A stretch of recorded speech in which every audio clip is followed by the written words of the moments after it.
Good morning student. आज हम अपना किताब का नया सबक जापान शुरू करने जा रहे हैं। जापान सबक है, कुरतुल एन हैदर ने लिखा है। कुरतुल एन हैदर इसकी मुसन्निफ़ा हैं। कुरतुल एन हैदर के बारे में आप सभी लोग अच्छी तरह जानते हैं। मैं अभी और आपको डिटेल कुरतुल एन हैदर के बारे में बताऊंगी। उससे पहले मैं ये बताना चाहूँगी कि जापान जो है वो एक सफ़रनामा है, कहानी नहीं है, बल्कि एक सफ़रनामा है कुरतुल एन हैदर का। कि कुरतुल एन हैदर जब जापान गई थी और जब वापस आई तो उन्होंने अपने जापान की सारी किस्से जो उन्होंने बयान किए हैं उसको हम सफ़रनामा कहते हैं। सफ़रनामा उसी चीज़ को कहा जाता है कि जब हम कहीं सफ़र के लिए जाते हैं और जब वापस आकर हम उस सफ़र की सारी रुदात, सारी कहानियाँ, सारे किस्से जब हम अपने अजीज़ों, अपने दोस्तों को सुनाते हैं तो वो जो है सफ़रनामा एक अच्छा सफ़रनामा बन जाता है। उसी को लिखने की सलाहियत जिस शख्स में होती है तो वो एक अच्छा सफ़रनामा उभर कर हमारे सामने आता है। सफ़रनामे की शुरुआत इसी तरह होने लगी कि पुराने ज़माने में जब लोग बाग कहीं दूर दराज के सफ़र पे जाया करते थे और जब वापस आकर वो अपने अजीज़ों और अपने दोस्तों को अपने इन किस्सों को सुनाया करते थे तो जो भी इसमें लिखने की सलाहियत रखता था वो इन सफ़र को जो है उन्होंने लिखना शुरू कर दिया और धीरे धीरे सफ़रनामा एक सिन्फ की तरह उभर कर हमारे सामने आया। इंशाइया, अफसाना, तनकीद, ये सभी जो है उर्दू नस्र की मुख्तलिफ़ असनाफ़ हैं, जदीद असनाफ़ हैं। उन्हीं में सफ़रनामा भी एक है जो हमारे उर्दू अदब की सिन्फ की एक जदीद असनाफ़ है। सबसे पहले जो सफ़रनामा लिखा गया वो 1833 में यूसुफ खां कंबल पोश ने अजाइब फ़िरंगात के नाम से एक सफ़रनामा लिखा। ये सफ़र उन्होंने जो है पानी के जहाज़ से किया था। कलकत्ता से उन्होंने लंदन का सफ़र किया था और लंदन के बाशिंदों, वहाँ की तहज़ीबों, वहाँ के कल्चर, वहाँ के रस्म व रिवाज, वहाँ की आबो हवा का ज़िक्र उन्होंने अपने इस सफ़रनामे में किया था।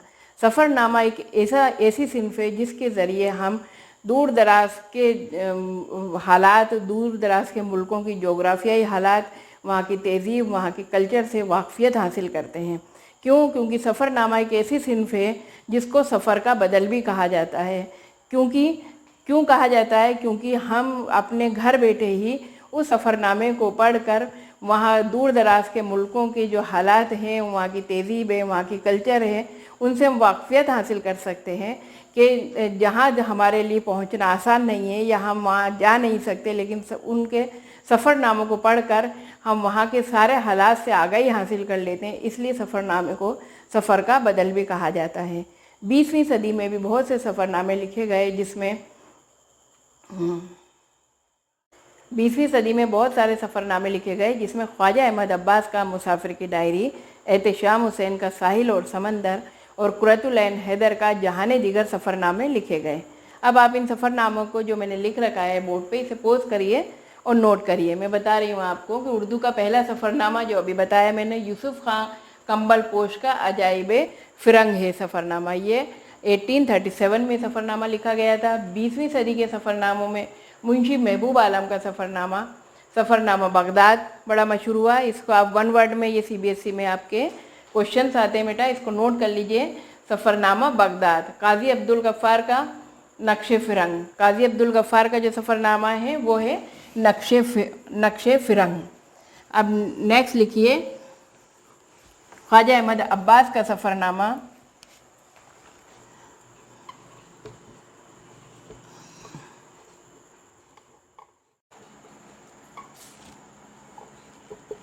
अब्बास का सफ़रनामा कौन सा है? अभी बताया बेटा मैंने, मुसाफिर की डायरी। नेक्स्ट है एहतेशाम हुसैन का सफ़रनामा, साहिल और समंदर।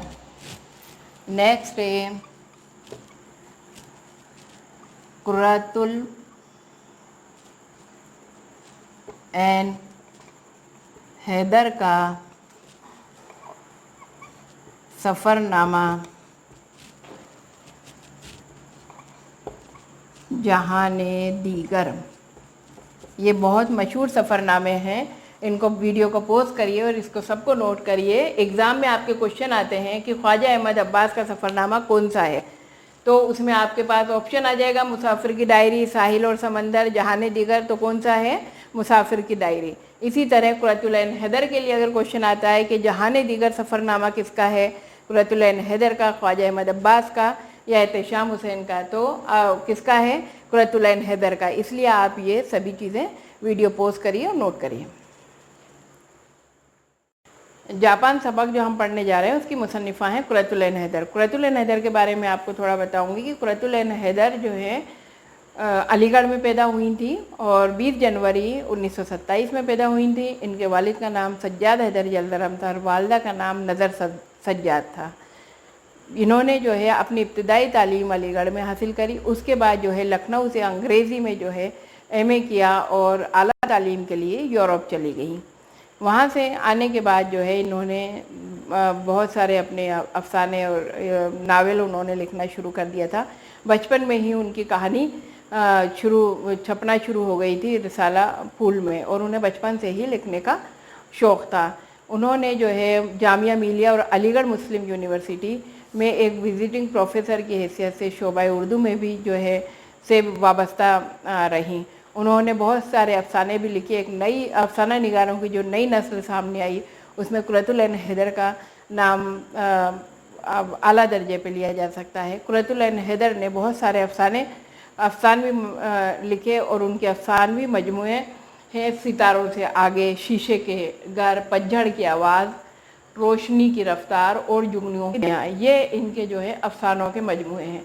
इसके अलावा उन्होंने बहुत से नावल भी लिखे हैं, जिसमें उनका पहला नावल मेरे भी सनम खाने, सफ़ीना गम दिल, आग का दरिया और आखिरी शब के हम सफ़र, ये उनके नावल हैं। इसके अलावा उन्होंने और भी नावल लिखे हैं। पहले आप इसको पोस्ट करिए और नोट करिए। नेक्स्ट नावल है उनका 5th गर्दिश रंगे चमन। इसके अलावा चांदनी बेगम और एक सवानई नावल उन्होंने लिखा है कारे जहाँ दराज, नोट करिए। 5वां नावल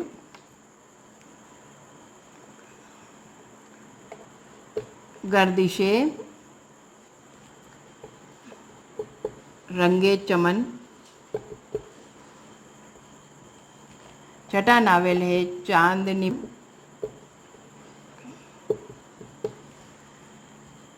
और 7वां नावल है वो एक सवानही नावल है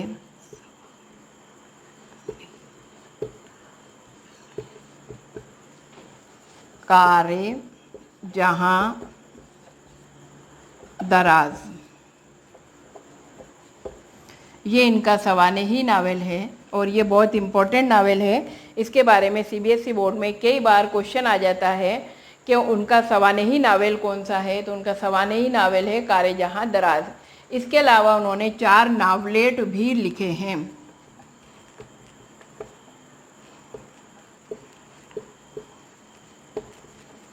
चार नावलेट लिखे। पहला है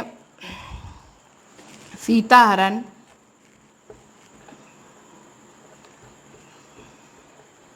दूसरा चाय के बाग,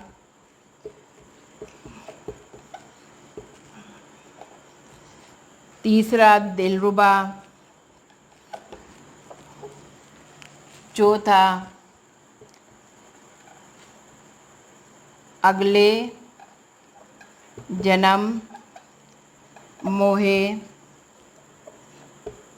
बिटिया ना कीजियो। ये नावलेट उनका बहुत फेमस है, अगले जन्म मोहे बिटिया ना कीजियो। इस पे सीरियल भी बना है और दी टीवी पे इसका सीरियल आता था, अगले जन्म मोहे बिटिया ना कीजियो। तो ये उनके नावल हैं। इन नावलों को आप नाम नोट कर लीजिए और यही नावल जो है आपके सीबीएसई बोर्ड के क्वेश्चंस में पूछे जाते हैं कि चांदनी बेगम किसका नावल है, गर्दिश रंगे चमन किसका नावल है, और जो है आपको उसमें बताना पड़ेगा कि जो है कुर्रतुल ऐन हैदर का नावल है। पोस्ट करिए और नोट करिए। जापान में लोगों के चेहरों के ऊपर गुस्से के आसार बिल्कुल नज़र नहीं आते हैं। अगर किसी भी साइकिल वाले की टक्कर किसी ठेले वाले से हो गई तो दोनों ये नहीं कि उतर कर ना कोई एक दूसरे का गिरबान पकड़ेगा, कोई लात घूंसे देगा या कोई एक दूसरे को गालियाँ देगा। नहीं, दोनों ही, या मोटरसाइकिल वाले के किसी ठेले से टक्कर हो गई तो दोनों ही अपनी गाड़ियों से उतरेंगे और जो है ये अफसोस का इजहार करते हुए अपने अपने रास्ते पे चले जाएंगे। क्यों? क्योंकि जापानियों के चेहरे पे कभी गुस्सा नहीं होता और ना ही वो गुस्सा करते हैं। इसी तरह उनके मकान भी जो है बिल्कुल पतली पतली लकड़ियों के बने होते हैं। उनके मकानों में चटकनी, ताले और कुंडियों का सवाल ही नहीं उठता है और ना ही उनके मकानों में दरवाजे होते हैं। क्यों? क्योंकि वो पतली पतली जो दीवारें होती हैं उन्हीं को इधर से उधर खिसका कर वो अपना रास्ता बना लेते हैं और कमरा उनका बन जाता है। और मकान में ना तो उनके मकानों में चोरियां होती हैं और ना ही कोई सेंध लगाई जाती है, जबकि मकान उनका इतनी नफीस चीज़ों से सजा हुआ होता है कि देखते ही चोरी करने का जी चाहे। लेकिन वहाँ पे चोरियाँ बिल्कुल नहीं होती हैं। वहाँ की ईमानदारी का यह आलम है। अब कुरैतुल ऐन हैदर बता रही हैं कि टोक्यो का जो स्टेशन था, झिलमिल करता हुआ स्टेशन था, वहाँ की रोगनी दीवारों के ऊपर फ्रेस्को बनी हुई थी। फ्रेस्को कहते हैं दीवारों के ऊपर बनी हुई तस्वीरें, कि रेलवे स्टेशन चारों तरफ से चमक रहा था। ट्रेन के जो सारी कोचें थी वो सबकी सब एयर कंडीशन थी और सारी कोचें अंदर एक कॉरिडोर से जो है एक दूसरे से जुड़ी हुई थी। सुबह का वक्त था और कॉन्फ्रेंस के तकरीबन 200 मेहमानों को लेकर वो ट्रेन जो है टोक्यो की तरफ रवाना हुई। और जैसे ही ट्रेन चलना शुरू हुई, सभी मेहमान जो है इधर उधर जो है दरीचों के पास, खिड़कियों के पास जा बैठे। 4 कोचें मेहमानों के लिए ही मखसूस कर दी गई थी। पूरी ट्रेन की जो कोचें थी उसके अंदर कालीन बिछा हुआ था।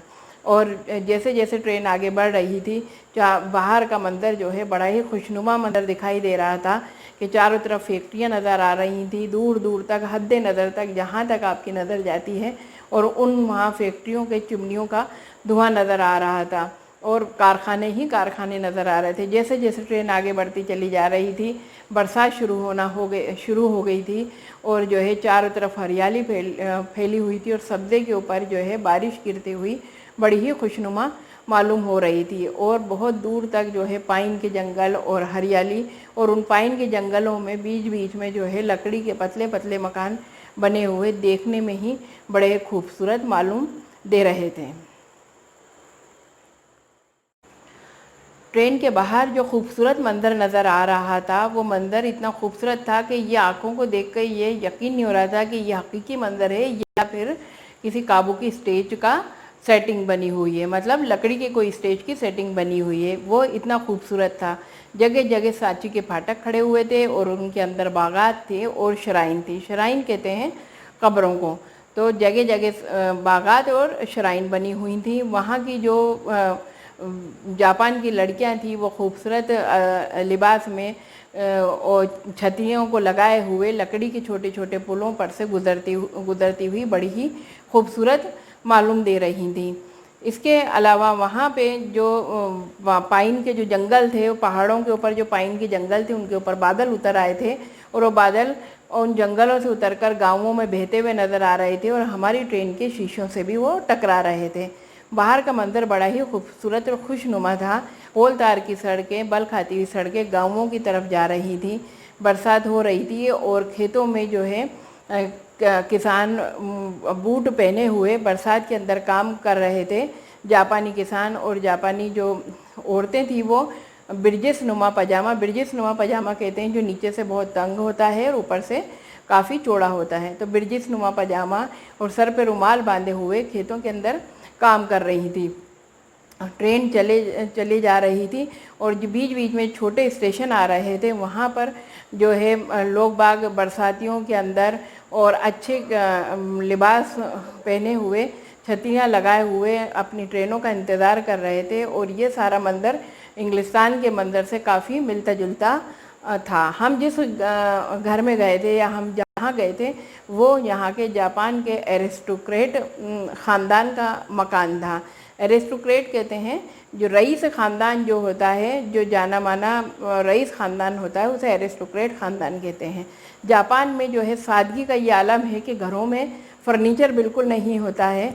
घरों में लोग चटाइयाँ बिछाते हैं और जो है जब कोई मेहमान आता है तो घर की जो मालकिन होती है वो दरवाज़ों को इधर उधर खिसका के नीचे बनी हुई अलमारियों में से कुशन निकाल कर चटाइयों पर लगा देते हैं। खाना खाने के लिए बीच में एक चौकी लगा दी जाती है और चारों तरफ लोग बैठ के उसके खाना खाते हैं। और यही आलम इस शादी का यही आलम वहाँ के एरिस्टोक्रेट ख़ानदान का था कि वहाँ के ख़ानदान उस घर में भी जो है यही सादगी का आलम था कि लोग जो है इसी सादगी से रह रहे थे। और वहाँ भी इसी तरह जो है चटाई बिछी हुई थी और लोग दीवारों के ऊपर जो है तस्वीरें जो है कागज़ी तस्वीरें से घर पूरा सजा हुआ था, जगह जगह गुलदान रखे हुए थे। जापान की चाय के बारे में हमें जो है ट्रेन में ही काफ़ी कुछ लेक्चर पिलाया गया था, एक किताबचा दे दिया गया था कि वहाँ चाय की रस्म क्या होती है। वो चाय की जो एक ऐसी रिचुअल है, मतलब एक ऐसी रस्म है जो इसकी तहजीबी, मजहबी और रूमानी काफ़ी अहमियत है। ये एक वहाँ के आदाब महफिल का निचोड़ होती है। और वहाँ जिस तरह जो है फूल सजाने के या अलग अलग कुकिंग के जैसे स्कूल चलाए जाते हैं, इसी तरह वहाँ चाय बनाना सिखाने और चाय को पेश करने के भी स्कूल चलाए जाते हैं। और किसी भी लड़की की तालीम जब तक ये चाय बनाना सीखना और चाय पेश करने के आदाब जब तक वो सीख नहीं लेती, उसकी तालीम पूरी नहीं होती है। हम जिनके घर गए थे वो वहाँ के जापान के ग्रैंड मास्टर थे। जैसे ही हम घर पहुँचे, वहाँ की उनकी जो है बेहद खूबसूरत बीवी और उनके बेटे और उनके खूबसूरत बहू ने फ्रेंच बोलते हुए हमारा स्वागत किया और हमें जो है अलग अलग कमरों के अंदर बैठा दिया गया। चटाई पे हमें बिठा दिया गया, हमारे लिए कुशन लगा दिए गए और जो है एक कमरे के ही एक कोने में चाय तैयार की गई और बड़े एहतमाम के साथ चाय तैयार की गई। चाय बनाने के लिए फ़र्श के नीचे ही चूल्हा एक तहखाने के अंदर लगा हुआ था और जो है कमरे के अंदर चाय बन रही थी। हम कुर्रतुल ऐन हैदर बताती हैं कि वो और उनकी सहेली डूंगर बादाम वादिया जो है एक कमरे के कोने के अंदर बैठ गईं और वो जो है वहाँ उनको देखने लगी। दूसरे कमरे की जो है थोड़ी सी लकड़ी की जो दीवार थी खिसकी हुई थी, उससे बाहर का बेहद खूबसूरत मंजर दिखाई दे रहा था। बाहर जो है बरसात हो रही थी और पौधों के ऊपर बरसात की बूंदें बड़ी खूबसूरत नज़र आ रही थी। तो वो और उनकी बादाम वादिया जो सहेली हैं वो बैठी हुई थी। इतने में कुछ जो है औरतें जापानी लड़कियां जो है कैमिनो के अंदर मलबूस होके उनके सामने आहिस्ता आहिस्ता चलती हुई आई। कैमिनो जो है जापानी लड़कियों की ड्रेस होती है जो बड़ी ही खूबसूरत होती है। और वो लड़कियां उनके सामने आईं और रुकू में गईं और एक अदद जो है बांस के पत्तों के अंदर जो है लड्डू लिपटा हुआ था जो उनके सामने उन्होंने जो है रखा और फिर सिजदे में गिरी, झुकी और वापस चली गई। हम भी ताज़ीमन उनके सामने थोड़ा झुके और जो है देखा कि वो लड्डू रख के चली गई थी। लड्डू बेहद बद जायका था, लेकिन जो है उसके बारे में हम कुछ नहीं कह सकते थे क्योंकि वो रूमानियत की दलील था या उनकी एक रूहानियत के बारे में बता रहा था। तो हम उस बद जायका लड्डू के बारे में दम साधे बैठे रहे। खैर मैंने अपनी सहेली थोड़ी देर बाद जब वापस जो है वही लड़कियां जो हैं आहिस्ता आहिस्ता चलती हुई आईं और सिजदे में गिरीं और एक चीनी के सफ़ेद प्याले के अंदर एक गाढ़ा सा हरे रंग का जोशांदा हमारे सामने रख कर चली गई। मैंने अपनी सहेली बादाम वादिया से पूछा कि ये क्या चीज़ है। तो वो कहने लगी कि भाई जो है इसको पूरा पी लेना और जो है इसके अंदर एक बूंद भी मत छोड़ना। तो उन्होंने कुर्रतुल ऐन हैदर कहने लगी कोई बात नहीं, शायद चाय आती होगी उससे हलक साफ़ हो जाएगा। तो एक और जो उनकी सहेली थी कमला, वो बोली कि यही तो चाय है, अब कुछ नहीं हो सकता, इसको तुम्हें पूरा पीना पड़ेगा और एक बूंद भी अगर छोड़ा तो वो बद अखलाकी समझी जाएगी। लिहाजा बड़ी बहादुरी से काम लेते हुए मैंने भी जो है वो चीनी का प्याला जो है बड़ी नफासत से जो है अपने हाथों में उठाया। उठाने के बाद जो है होवत शाफ़ी कहकर उस कड़वे कसरेले जोशांदे को जो है अपने मुंह में उंडेल लिया। मैंने देखा कि मेरी दोनों सहेलियां हैं बादाम वादिया और कमला, वो भी जो है अपने फ़र्ज से सबुकदोश हो चुकी थी। वो भी अपना प्याला अपनी चाय को ख़त्म कर चुकी थी और मैंने भी जो है अपनी चाय होवत शाफ़ी के ख़त्म करके वो प्याला रख दिया। उस वक्त हमारे तीनों के चेहरों पे जो है बहुत ज़्यादा नूर चमक रहा था। लिहाजा जो है इस रस्म के लिए जब से हम जापान आए थे, हम बड़े सुनते चले आ रहे थे जापान की चाय की रस्म ऐसी, चाय की रस्म ऐसी। लेकिन जब यहाँ आके देखा कि ये चाय है तो जो है समझ में आया कि हाथी की दुम का जो इतने दिन से हम शोर सुनते आ रहे थे कि हाथी की दुम ऐसी और हाथी की दुम ऐसी, जब देखा कि हाथी की दुम कैसी है तो हमें अंदाज़ा हो गया कि यहाँ की जो है रस्म हमारे समझ के बाहर है। अब मैं आपको इसके वर्ड मायने लिखाने जा रही हूँ, तो आप इसके जो है मुश्किल अल्फाज जो है ब्लैक बोर्ड पे से नोट करते जाएं। मैं आपको लिखवा रही हूँ। चोबी,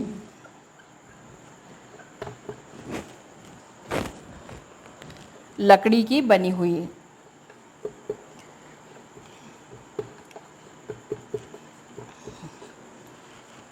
नेक्स्ट है फ्रेस्को,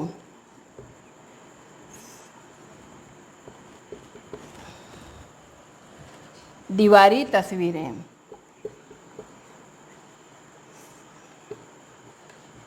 जो दीवार पे तस्वीरें बनी होती उन्हें हम कहते हैं फ्रेस्को। दरीचा, सभी जानते हैं खिड़की, खिड़की को हम क्या कहते हैं? दरीचा। हद्दे नज़र, हद्दे नज़र जहाँ तक नज़र जाए वो क्या कहलाएगा? जहाँ तक नज़र जाए, हद्दे नज़र। सब्ज़ा, हरियाली। बेटे इन्हें पोज कर लीजिए और इनको नोट कर लीजिए। नेक्स्ट मीनिंग है इम्तिजाज, मतलब मिला जुला। Kabuki stage,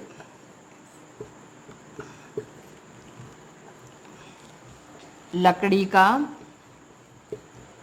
stage,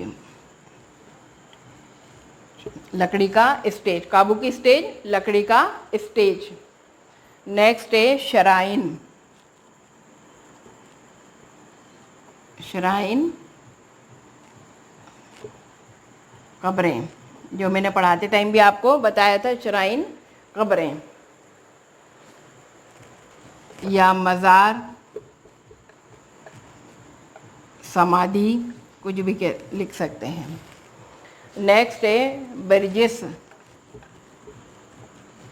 bridges, bridges एक पजामा होता है।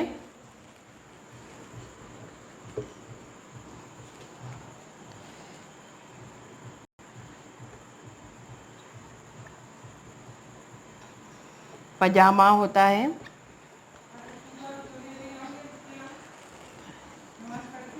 जो नीचे से चूड़ी नुमा होता है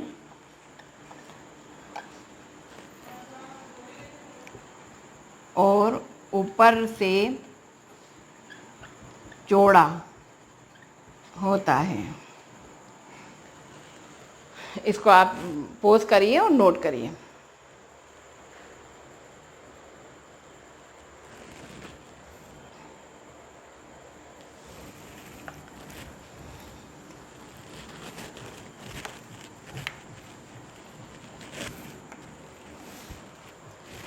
नेक्स्ट है रिचुअल,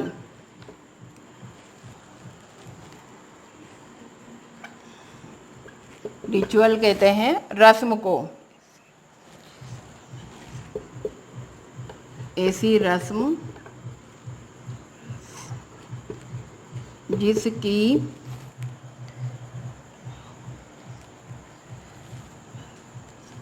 जिसकी पाबंदी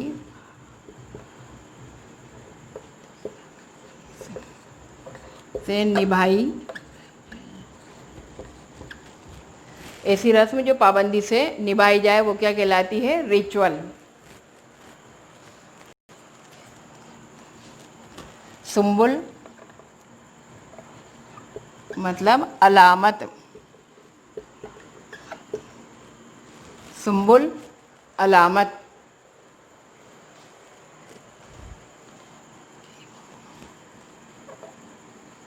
केमुनो, केमुनो जापानी लड़कियों के लिबास क्या कहलाते हैं? केमुनो।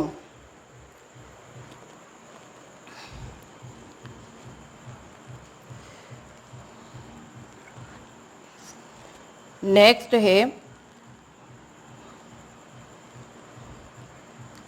मतानत,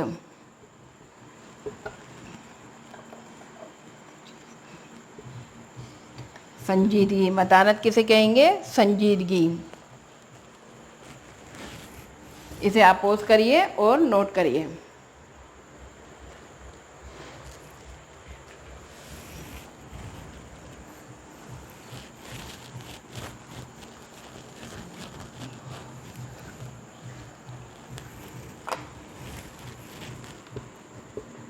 दो जानू मतलब घुटनों को पीछे की तरफ मोड़ कर बैठना क्या कहलाता है? घुटनों को पीछे की तरफ मोड़कर बैठना क्या कहलाता है? दो जानू। नेक्स्ट है तकद्दुस। तकद्दुस किसे कहते हैं? पाकीज़गी, पाकीज़गी क्या कहलाएगा? तकद्दुस।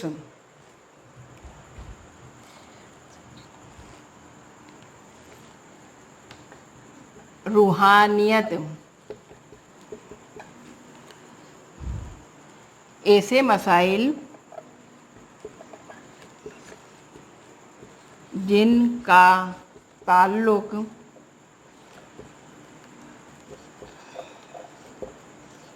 इंसान के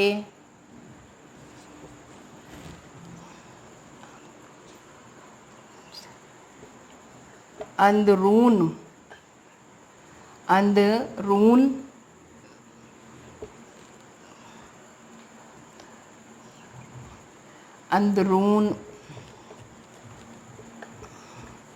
अंदरून से हो। पोज करिए और नोट करिए।